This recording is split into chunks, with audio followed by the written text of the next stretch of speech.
So வந்து பார்த்தீங்கன்னா இப்போ ஐபி வந்து போட்டு இருக்கிற எக்ஸசிவ் ஃப்ளக்ஸை வந்து பார்த்தோன்னா துடைக்க வேண்டியது தான் வேலை. ஸோ இப்போ ரீப்ளேஸ் பண்ணிட்டோம்.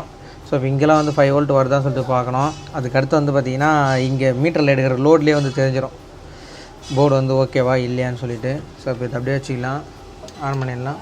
13 வோல்ட்டு 600 மில்லியாம்ஸு ஆன் பண்ணால் தெரியும். ஸோ எனக்கு வந்து இப்போ எவ்வளோ இருக்குன்னா 320 எனக்கு வந்து எடுக்குது. ஸோ இப்போ வந்து நான் வந்து என்ன செக் பண்ணால் 5 வோல்ட் வருதான்னு சொல்லிட்டு செக் பண்ணுறேன். வருது, எனக்கு மேக்ஸிமம்கான வோல்டேஜே வருது. ஸோ இப்போ இதில் எனக்கு டேட்டா ட்ரான்ஸ்ஃபர் இருக்கான்னு சொல்லிட்டு பார்க்குறேன். பார்த்தீங்கன்னா தெரியும் எனக்கு இந்த இடத்துல டேட்டா ட்ரான்ஸ்ஃபரே இருக்குது. ஸோ என்னோடய எம்சி வந்து ஓகே. ஸோ இப்போ அடுத்தது வந்து பார்த்திங்கன்னா இதில் இந்தமாரி ஷார்ட் ஆகிடுச்சு அப்படின்னா இங்கே ஆக்சிலேட்டர் பெடலுக்கு வந்து கிரவுண்டு வந்து வராது. நீங்கள் பார்த்தீங்கன்னா தெரியும், கன்னிட்டி வச்சிங்கன்னா இங்கேனா அது இங்கே கிரவுண்டே வராது. மோஸ்ட்டாக பார்த்தீங்கன்னா அது இந்த இடம் தான் வந்து எரிஞ்சிடும்.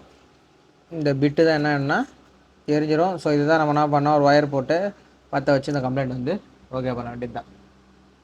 இங்கே கிரவுண்டு வராமல் வந்து இப்போ பார்த்தீங்கன்னா தெரியும் கிரவுண்டு வந்து வருது. ஸோ இந்த 2 இடத்துல வந்து பார்த்திங்கன்னா லூப் வந்து போட்டேன், நல்லா ஸ்ட்ராங்காகவே தான். இப்போ இதை மாஸ்க் போட்டு வண்டியில் போட்டு வண்டி ஸ்டார்ட் பண்ண வேண்டியது தான் வேலை. இதேமாரி வீடியோ வேணும்னா ஆட்டோகேட் பேஜை வந்து ஃபாலோ பண்ணுங்கள். இப்போ உங்களுக்கு இந்தமாரி போர்டை ரிப்பேர் பண்ணுறதுக்கு கோர்ஸ் வேணுன்னா கீழே இருக்கிற நம்பருக்கு வந்து கான்டாக்ட் பண்ணுங்கள்.